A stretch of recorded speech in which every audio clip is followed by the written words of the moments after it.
Hello everyone, welcome to my channel. Today I want to show you how to hide your subscribers, how to hide the number of your subscribers.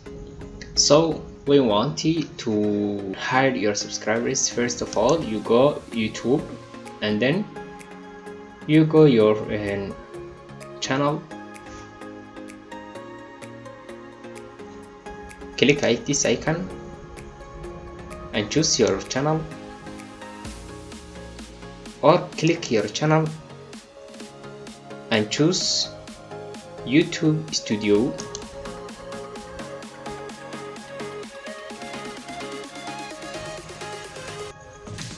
Then go down and click Create Studio Classic. Click Skip.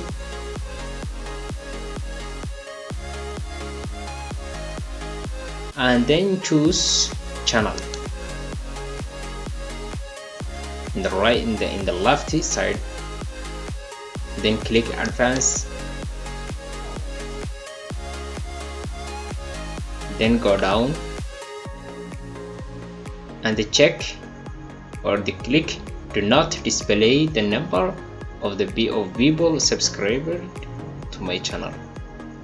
Check that sentence and click Save.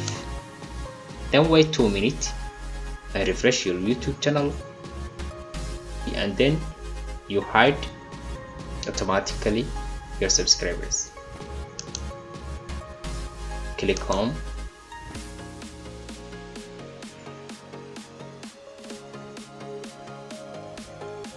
And then wait 2 minutes. After 2 minutes, your subscribers will hide. Click Refresh and see what happened. When the refresh is finished, your subscribers is not appear, so there is no subscriber number. So that's for tonight. Have a great night.